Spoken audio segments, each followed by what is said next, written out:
لبيك يا حسين لبيك يا حسين. أعوذ بالله من الشيطان الرجيم. بسم الله الرحمن الرحيم. الحمد لله رب العالمين. الصلاة والسلام والتحية والإكرام على الرسول الأنام خاتم النبيين رحمة للعالمين وعلى آله الطيبين الطاهرين الذين أذهب الله عنهم الرجس وطهرهم تطهيرا. اللهم صل على محمد وآل محمد. ولعنة الدائمة الباقية على أعدائهم ومنكر فضائلهم وغاصب حقوقهم أجمعين من يوم عداوتهم إلى قيام يوم الدين.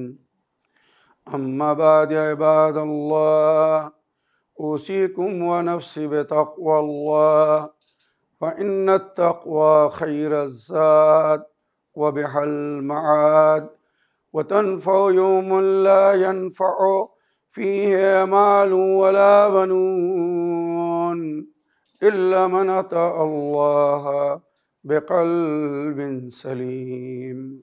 وصلى الله على محمد وعلى آله الطيبين الطاهرين. اللهم صل على محمد وآل محمد وعجل فرجهم. আমার প্রিয় দর্শক ও শ্রোতাবৃন্দ, আসসালামু আলাইকুম ওয়া রাহমাতুল্লাহি ওয়া বারাকাতুহু। আজ পবিত্র মুহররম মাসের ৮ তারিখ, আর আইয়ামে আজহার এই সমস্ত মজলিসে আমি যে বিষয় নিয়ে আপনাদের সঙ্গে আলোচনা করছি সেটি হচ্ছে ফি সাবিলিল্লাহ, অর্থাৎ আল্লাহর পথে, আল্লাহর জন্যে কোনো কাজ করা। ফি সাবিলিল্লাহ যদি আমরা কোনো কাজ করি ওইভাবে যেভাবে আল্লাহ আমাদেরকে পবিত্র কিতাব কোরআনে মজিদে আদেশ করেছেন, তো সেখানে আল্লাহ রাব্বুল আলামিন ওয়াদা করেছেন যে তোমরা তোমাদের এই কর্মের, এই নেকির, এই পরিশ্রমের অধিক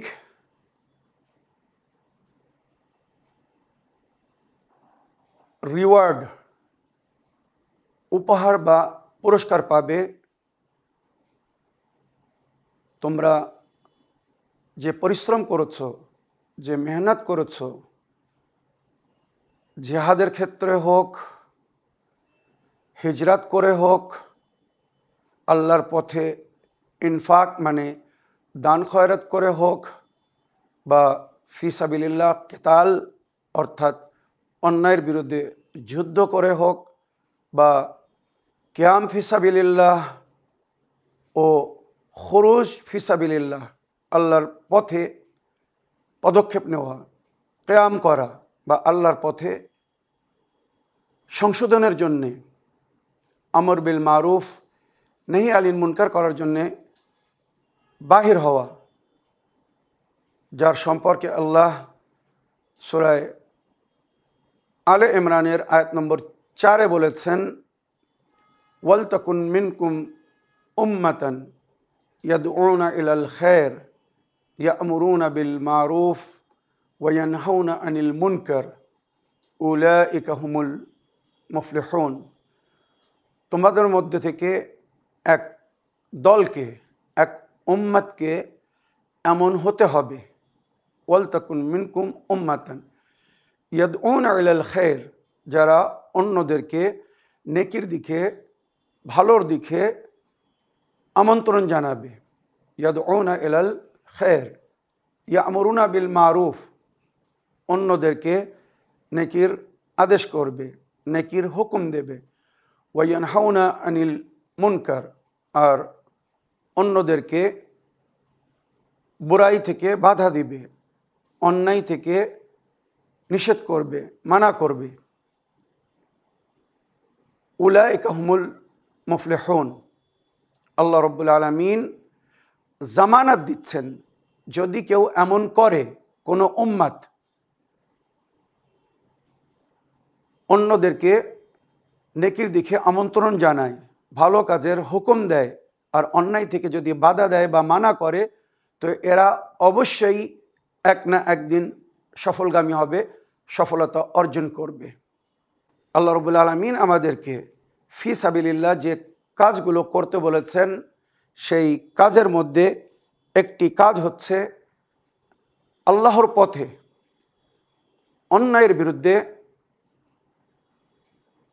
পদক্ষেপ নেওয়া, বাতিলের সামনে উঠে দাঁড়ানো, এবং যদি কেউ অন্যায়ভাবে অত্যাচারী রূপে তোমাদের উপরে আক্রমণ করে, এতেদা করে, মানে তোমাদের উপরে অত্যাচার করে, হামলা করে, তো তোমরাও তখন তাদের উপরে হামলা করবে। তবে এতেদা করবে না। আল্লাহ আমাদেরকে কি বলছেন?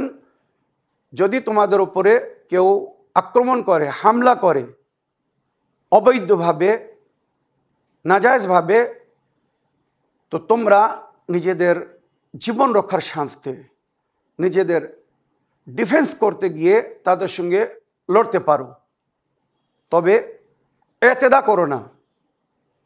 তারা যতটুকু তোমাদের উপরে অত্যাচার করেছে বা তোমাদের উপরে আক্রমণ করে, হামলা করে তোমাদের ক্ষতি করেছে, তোমরা প্রতিশোধ রূপে তাদের সঙ্গে ততটাই লড়াই করো, যুদ্ধ করো, যতটা অনুমতি দেওয়া হয়েছে। আর ইসলামে কিছু মাস আছে যে মাসে যুদ্ধ বিরাম রাখতে বলা হয়েছে, লড়াই ঝগড়াকে স্থগিত রাখতে বলা হয়েছে। কোনো প্রকারের লড়াই ঝগড়া বা যুদ্ধ করা জায়েজ না। সূরা তওবা আয়াত নম্বর 36-এ আল্লাহ রাব্বুল আলামিনের ইরশাদ হচ্ছে, ইন্না ইদ্দাতুশ শুহুরি ইনদাল্লাহি 12 শাহরান ফি কিতাবিল্লাহ, আল্লাহর নিকটে 12টি মাস তার কিতাবে জিকির হয়েছে।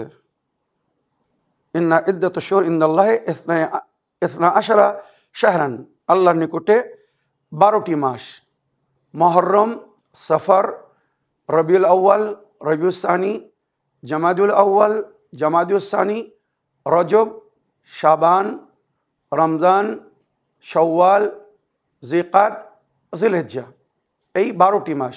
এই 12টি মাসের মধ্যে 4টি মাসে যুদ্ধ বিরাম রাখতে বলা হয়েছে। 4টি মাসে কোনো প্রকারের লড়াই ঝগড়া বা যুদ্ধকে অবৈধ বা হারাম ঘোষিত করা হয়েছে কোরআনে। ইয়াউমা খালাকাস সামাওয়াতি ওয়াল আরদ, যেখান থেকে আল্লাহ জমিন ও আসমানকে সৃষ্টি করেছেন, সেখান থেকেই মনে রেখো 12টি মাস। আর এই 12টি মাসের মধ্যে মিনহা আরবাতুন হুরুমুন, 4টি মাস হুরমাতের মাস, সম্মানিত মাস। ওই মাসে কোনো প্রকারের যুদ্ধ করা জায়েজ না। আর এই 4টি মাস হচ্ছে রমজানের পরে শাওয়াল মাস, শাওয়ালের পরে জিকাদা মাস। ওখান থেকে হজ যাত্রীরা হজে যাওয়া শুরু করে, তাই ওটাকে হজের মাস গণ্য হয়। জিকাদ এবং জিলহিজ, এই 2টি মাস হজের মাস গণ্য হয়। সবাই আল্লাহর ঘরের দিকে প্রস্থান করে, তাই শান্তিপূর্ণভাবে যাতে সবাই হজ করতে পারে, সুতরাং মুসলমানদের মাঝখানে এবং কুফার ও মুশরিকিন মক্কাদের মাঝখানে একটি চুক্তি হয়েছিল। এই মাসে কেউ কারোর উপরে আক্রমণ করবে না, কেউ কারোর উপরে হামলা করবে না, কেউ কারোর সঙ্গে লড়াই করবে না, কেউ কারোর বিরুদ্ধে যুদ্ধ করবে না, শান্তি বজায় রেখে আল্লাহর উপাসনা বা ইবাদত করবে। কিন্তু কুফার ও মুশরিকিনে মক্কা তারা সুযোগ ধরে চুক্তিকে ভঙ্গ করে মুসলমানদের উপরে আক্রমণ করত, হাজিদের উপরে, আল্লাহর নেক বান্দাদের উপরে হামলা করত। সুতরাং কোরআন এবং আল্লাহ কোরআনে তখন তাদের জন্য অনুমতি দিয়েছে, তোমরা যদি ওই সময় ধৈর্য ধরে নিজের আত্মসম্মানকে বজায় রেখে পবিত্র কাবা ঘরের বা হারামে মাক্কির সম্মানকে বজায় রেখে এবং এই মাসের মর্যাদাকে বজায় রেখে যদি তোমরা ওই সময়টা পার করে হুরমতওয়ালা মাহিনা জিকাত, জিলহিজ, মুহররম এই 3 মাস পার করার পরে ওদেরকে, যারা তোমাদেরকে হজের সময় এহরামের অবস্থায় বা এই পবিত্র হুরমত সম্মানিত মাসে সুযোগ ধরে যারা তোমাদের উপরে আক্রমণ করেছিল, হামলা করেছিল, তোমরা তাদের উপরে আক্রমণ করতে পারো, হামলা করতে পারো। নিজের রক্তের যদি তোমাদের মধ্যে কাউকে কেউ মেরে ফেলে ওই পবিত্র বা সম্মানিত মাসে, তো পরে তার ওয়ারিস, তার পরিবাররা রক্তের প্রতিশোধ নেওয়ার জন্যে হুরমতওয়ালা মাহিনা সম্মানিত মাস পার করার পরে তাদেরকে যেখানে পাবে, মানে যারা মেরেছিল সেখানে মারতে পারে, ধরতে পারে। তবে যদি ক্ষমা করে দেয় তো এটা তাদের জন্য উত্তম হবে। এই আয়াতটি কিছু মুশরিকিন, কুফার ও মুশরিকিনরা ভুল বুঝেছে যে আল্লাহ মুসলমানদেরকে অনুমতি দিয়েছে কুফার ও মুশরিকিনদেরকে মারার জন্যে। না, কখনো না। ইসলাম কোনো নিষ্পাপ ব্যক্তি তো দূরের কথা, এহরামের অবস্থায় সম্মানিত মাসে পিঁপড়ে মারাকে জায়েজ করেনি। পিঁপড়ে মারা জায়েজ না। একটি পিঁপড়ে মারা যদি জায়েজ না হয় তাহলে সে খোদা মানুষ মারাকে কি করে অনুমতি দিতে পারে, জায়েজ করতে পারে? এটা ইসলামের ওপরে, মুসলমানদের ওপরে, এলাহি সংবিধানের ওপরে একটি মিথ্যা অপবাদ। কোরআনের কিছু আয়াত আছে, এর ব্যাকগ্রাউন্ড না জানলে, কখন কোন সময় কোন পরিস্থিতিতে এই আয়াত অবতীর্ণ হয়েছিল, যদি সেটা না জানে মানুষ ভুল বুঝবে। তাই আমি বিশ্বের সমস্ত জ্ঞানী গুণী শিক্ষিত ব্যক্তিদের কাছে অনুরোধ করব, আপনারা শুধু বাংলা অনুবাদ পড়ে, উর্দু, হিন্দি বা ইংলিশ অনুবাদ পড়ে কোরআন বোঝার চেষ্টা করবেন না। কোরআনের আয়াতের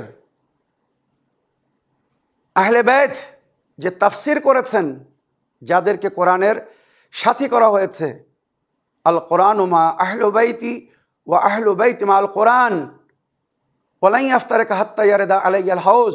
কোরআন আহলে বাইতের সঙ্গে, আহলে বাইত কোরআনের সঙ্গে, আর উভয় এক অপর থেকে জুদা হবে না, ভিন্ন হবে না, আলাদা হবে না যতক্ষণ হাউজে কৌসারে আমার সামনে উপস্থিত না হচ্ছে। তো আপনারা কোরআন আহলে বাইতের কাছ থেকে নিন, কোরআনের ব্যাখ্যা আহলে বাইত যেভাবে করেছেন ওইভাবে বুঝুন, তাহলে কোরআন পড়ে কেউ মিসগাইড হবে না বা কোরআন পড়ে কেউ ভুল বুঝবে না। তো মনে রাখবেন, এখানে বলা হচ্ছে 4টি সম্মানিত মাস, এই মাসে কোনো প্রকারের লড়াই ঝগড়া বা যুদ্ধ করবে না। যালিকা দ্বীনুল কাইয়্যিম, এটাই মজবুত দিনের পরিচয়। ফালা তুজলিমু, কারোর উপরে জুলুম করবে না। ফালা তুজলিমু ফিহিন্না আনফুসাকুম, না নিজের নফসের উপরে জুলুম করবে, না অন্য কারোর উপরে জুলুম করবে। কিন্তু এখানে বলা হচ্ছে ওয়াকাতুলুল মুশরিকিনা কাফাতান কামা ইউকাতিলুনাকুম কাফাতান। হ্যাঁ, সমস্ত মুশরিকিনরা, আল্লাহ বিরোধীরা যদি তোমাদের উপরে আক্রমণ করে, হামলা করে, তোমাদেরকে লড়াই করতে বাধ্য করে দেয়, মজবুর করে, তখন তোমরা ডিফেন্স রূপে আগে লড়াই শুরু করবে না। যদি তারা তোমাদের উপরে আক্রমণ করে, হামলা করে, যেমন আপনারা দেখেছেন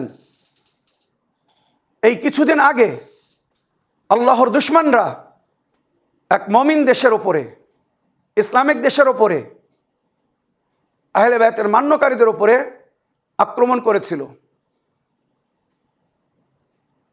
পবিত্র মুহররম মাস শুরু হওয়ার আগে নিজের দেশ এবং নিজের সম্পদের রক্ষার জন্যে তারা পাল্টি হামলা করেছিল বা আক্রমণ করেছিল।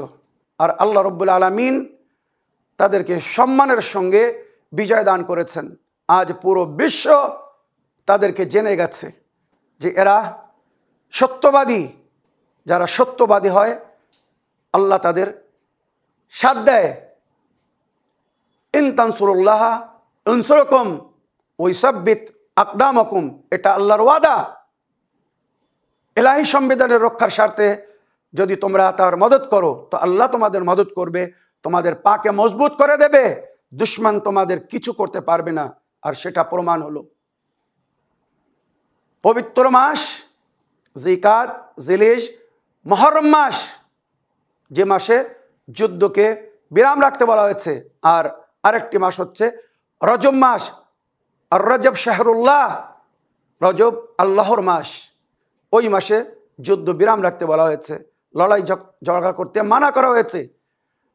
জিকাত, জিলহিজ, মুহররম এবং রজব, এই যে চারটে হুরমাতের মাস, সম্মানিত মাস, এই মাসে কোনো প্রকারের যুদ্ধ শুরু করা, লড়াই ঝগড়া করা জায়েজ না। কিন্তু দুঃখের বিষয়, যারা বেদিন, যারা ইলাহি সংবিধানের কোনো সম্মান করে না,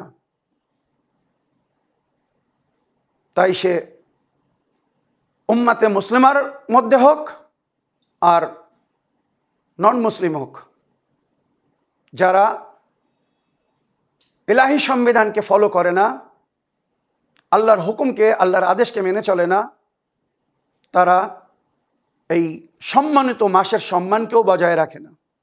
আর সেটা তারা করেছে। ইতিহাস তুলে দেখুন, যে মুহররম মাসে যুদ্ধ বিরাম রাখতে বলা হয়েছিল, যে মুহররম মাসে যুদ্ধ হারাম ছিল নবীর শরিয়াতে, সেই নবীর দুনিয়া থেকে যাওয়ার পরে সেই মুহররম মাসের 10 তারিখে কারবালার ময়দানে সেই নবীর সন্তানদেরকে হত্যা করা হয়েছিল, নবীর আহলে বায়তকে হত্যা করা হয়েছিল, নবীর আহলে বায়তের উপরে জুলুম করা হয়েছিল। এখানে কোরআন বলতে ফালা তুজলিমু ফিহিন্না আনফুসাকুম ওয়াকাতুলুল মুশরিকিনা কাফাতান কামা ইউকাতিলুনাকুম কাফাতান ওয়ালামু আন্নাল্লাহা মাআল মুত্তাকিন। তোমরা যুদ্ধের আগমন করো না, তোমরা নিজের ওপরে বা অন্যদের ওপরে জুলুম করো না। কারবালার ময়দানে ইমাম হুসাইন এবং ওনার সাথীরা যে যুদ্ধ লড়েছিলেন নিজেদের আত্মসম্মানের রক্ষার জন্যে, ইসলামের রক্ষার জন্যে, আক্রমণ আগে এজিদি মুসলমানরা করেছিল। সূরা বাকারা আয়াত নম্বর 190 আল্লাহ রাব্বুল আলামিনের ইরশাদ হচ্ছে ওয়াকাতিলু ফি সাবিলিল্লাহি আল্লাযিনা ইউকাতিলুনাকুম, তোমরা আল্লাহর পথে, প্রতিটি আয়াতের সঙ্গে সেই সাবিলিল্লাহর জিকির করছি, যেটা আমার উনওয়ান বা যেটা আমার টপিক, যে বিষয় নিয়ে আমি আলোচনা করছি ওটাকে স্মরণে রাখবেন। আল্লাহ রাব্বুল আলামিন বলছেন ওয়াকাতিলু ফি সাবিলিল্লাহি আল্লাযিনা ইউকাতিলুনাকুম, তোমরা আল্লাহর পথে তাদের সঙ্গে যুদ্ধ করো, তাদের সঙ্গে লড়াই করো যারা তোমাদের সঙ্গে লড়াই করবে। মানে তোমাদের উপরে যদি কেউ আক্রমণ করে তখন তোমরা ডিফেন্স রূপে তাদের সঙ্গে লড়তে পারো। ওয়ালা তা'তাদু, কিন্তু অত্যাচার করো না, মানে অধিক যতটুকু তারা করেছে তার চেয়ে বেশি যেন তাদের সঙ্গে করো না। হ্যাঁ, ইন্নাল্লাহা লা ইউহিব্বুল মুতাদিন, যারা এতেদা করে, অন্যর উপরে অধিক জুলুম ও অত্যাচার করে, আল্লাহ কিন্তু তাদেরকে পছন্দ করে না। কিন্তু এখানে দ্বিতীয় আয়াতে এর তাফসীর করা হয়েছে সূরা বাকারা আয়াত নম্বর 191, ওয়াকাতিলুহুম হাইসু সাকিফতুমুহুম ওয়া আখরাজুহুম মিন হাইসু আখরাজুকুম। তারা যেখান থেকে তোমাদের উপরে আক্রমণ করেছে, মানে কুফার ও মুশরিকিন, ইহুদ ও নাসারা বা বেদিনরা যদি তোমাদের উপরে আক্রমণ করে, যেখান থেকে তারা আক্রমণ করেছে তোমরাও সেখানে আক্রমণ করো। ওয়া আখরাজুহুম মিন হাইসু আখরাজুকুম, যেখান থেকে তোমাদের বাইর করেছে তোমরাও সেখান থেকে তাদেরকে বাইর করো। যদি তোমাদেরকে দেশান্তরী করে তো তোমরাও তাদেরকে দেশান্তরী করো। এটাই কিন্তু কিসাস।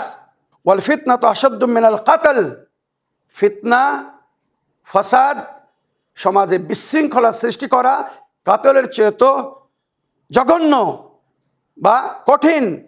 লা তুকাতিলুহুম ইনদাল মসজিদুল হারাম, হ্যাঁ, পবিত্র কাবা ঘরের বা তার আশেপাশের যে এরিয়া যাকে হারাম বলা হয়, এর সম্মানকে বজায় রেখো। ওখানে যেন কোনো প্রকারের লড়াই ঝগড়া করো না। কেন ইমামে হোসেন আলাইহিস সালাম 8 জিলহিজ্জা হজকে উমরায় পরিবর্তন করে কাবা ঘর থেকে বাইর হয়ে গিয়েছিলেন জানেন? যারা ইতিহাস জানে তাদের কাছে জিজ্ঞাসা করুন। এজিদি সেনাবাহিনী, এজিদি সৈনিক গোপনভাবে এহরাম পরে অস্ত্রপাতি নিয়ে ইমামে হোসেনকে পবিত্র কাবা ঘরে, কারবালায় না, পবিত্র কাবা ঘরে জবাই করবে বলে এসেছিল, হত্যা করবে বলে এসেছিল। লা তুকাতিলুহুম ইনদা মসজিদুল হারাম ইউকাতিলুকুম ফিহি, যদিও তারা সেখানে তোমাদের সঙ্গে কাতল করে, তোমাদের সঙ্গে লড়াই করে বা ঝগড়া করে। ফাইন কাতালুকুম কাতিলুহুম, হ্যাঁ, যদি তোমরা মজবুর হয়ে যাও, বাধ্য হয়ে যাও, তখন তোমরা সেলফ ডিফেন্সের জন্যে, আত্মরক্ষার জন্যে, নিজেকে বাঁচানোর জন্যে সেখানেও লড়তে পারো। কাযালিকা জাযাউল কাফিরিন, এটাই হচ্ছে কুফার ও মুশরিকিনদের দুষ্কর্মের সাজা। ফাইন ইনতাহাউ ফাইন্নাল্লাহা গফুরুর রহিম, হ্যাঁ, যদি স্থগিত রাখা যায়, যুদ্ধকে বিরাম রাখা যায়, বা যদি তারা বন্ধ করে দেয় তোমরাও বন্ধ করে দাও, ইন্নাল্লাহা গফুরুর রহিম, খোদা বখশনেওয়ালা, খোদা মেহরবান। ওয়াকাতিলুহুম হাত্তা লা তাকুনু ফিতনাতুন, হ্যাঁ, যারা তোমাদেরকে মারবে, তোমাদের সঙ্গে লড়াই করবে, তোমাদের উপর আক্রমণকে হামলা করবে, তোমরাও তাদের সঙ্গে লড়াই করো যাতে তারা ফিতনা সৃষ্টি না করতে পারে।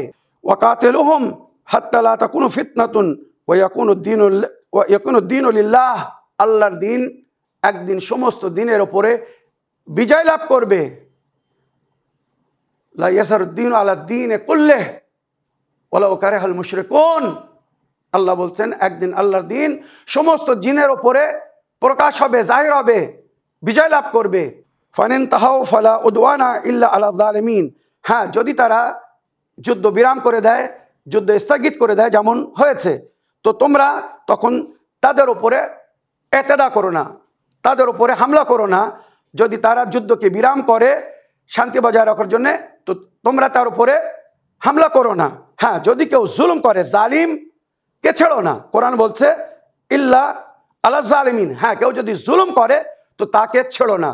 অন্যায়ের বিরুদ্ধে যখন উঠে দাঁড়াবো, জুলুম ও জালিম এবং বাতিলের বিরুদ্ধে যখন আমরা পদক্ষেপ নেব, তো এর পরিণাম, পরিফল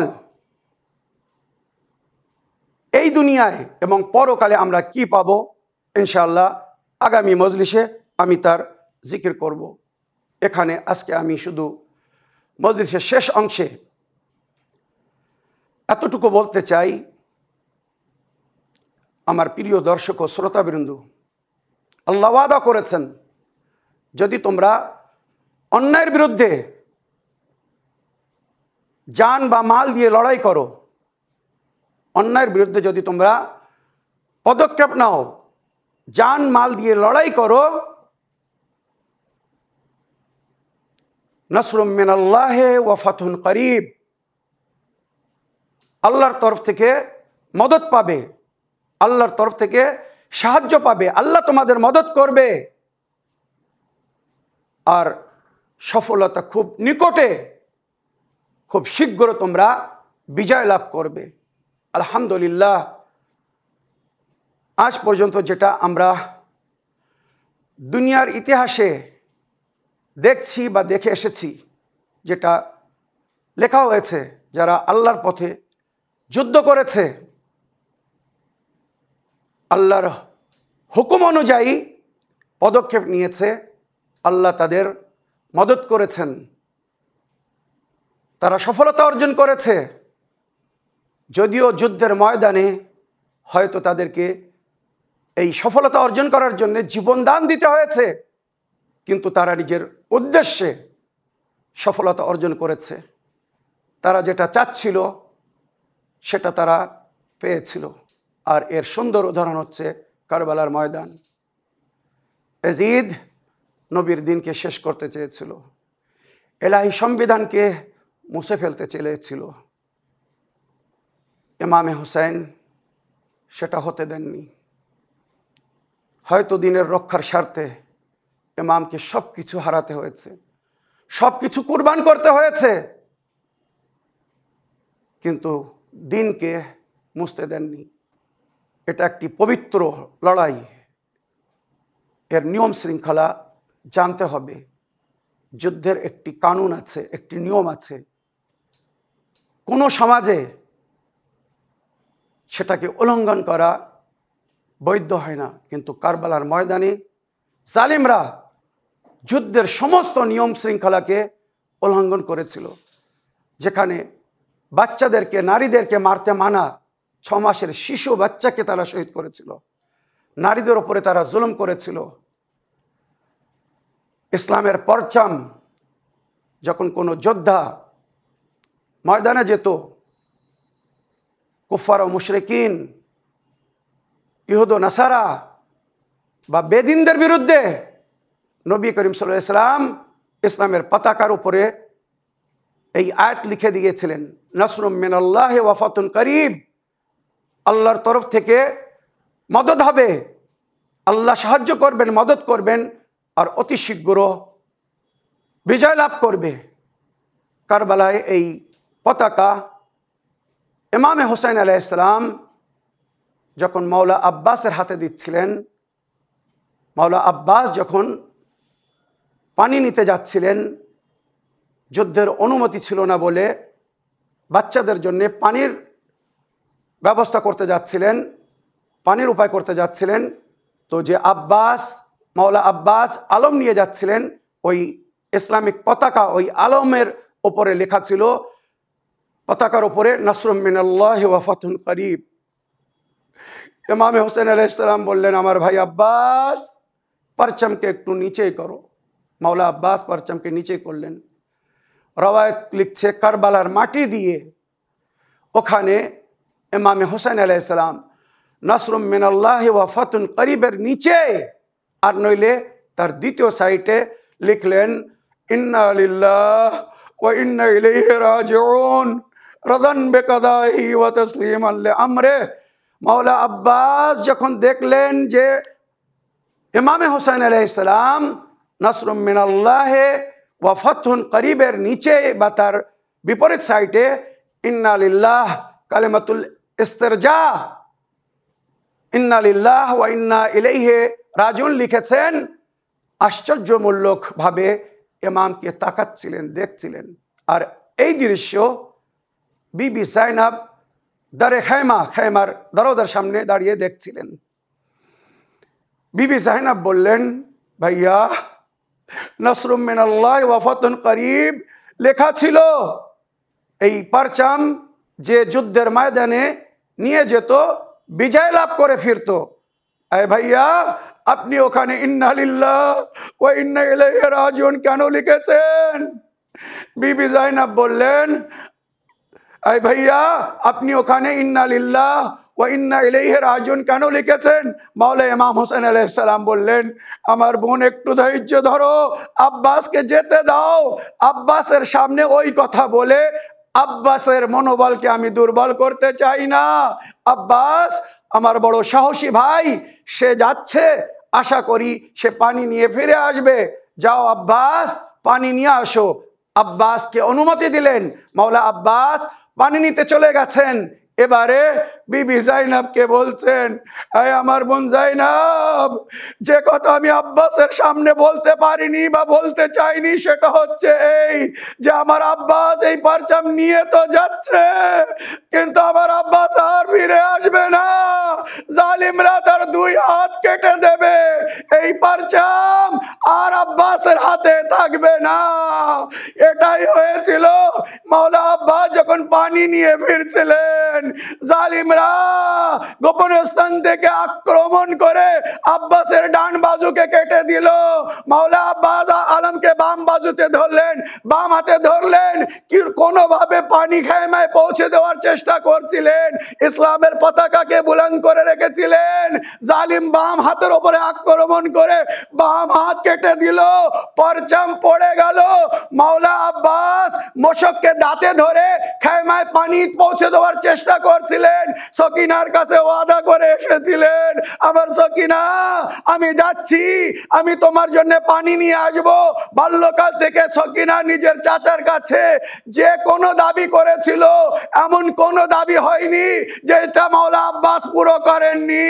মাওলা আব্বাস পানি নিয়ে ছুটে যাচ্ছেন, এমন সময় সামনে থেকে তীর আসছে, মোশককে ছিদ্র করে দিয়েছে, সারা পানি জমিনের উপরে পড়ে গেছে। মাওলা আব্বাসের মুখে তীর লেগেছে, চোখে তীর লেগেছে, মাথায় তীর লেগেছে, শরীরে তীর মেরেছে, চারিদিক থেকে তীর মেরে আব্বাসকে যখন জখমি করে দিয়েছে, মাওলা আব্বাস আর ঘোড়ার উপরে রাখতে পারলেন না, নিজেকে জমিনের উপরে পড়লেন। সমস্ত শহীদরা শেষ সময় মাওলা ইমামে হোসেনকে ডেকেছিলেন মদদের জন্য। মাওলা আব্বাস কিন্তু ইমামে হোসেন আলাইহিস সালামকে ডাকেননি। উনি জানতেন বা উনি দেখেছিলেন যে ইমামে হোসেন সারা দিন শহীদদের তুলে তুলে কত কষ্টে আছেন, সুতরাং শেষ সালাম জানিয়েছিলেন, আসসালামু আলাইকা ইয়া আবা আব্দুল্লাহ, মাওলা আমার শেষ সালাম গ্রহণ করবেন। এই আওয়াজ শুনে জনাবে আলী আকবরকে নিয়ে ইমাম হোসেন ছুটে আসছেন ফুরাতের দিকে।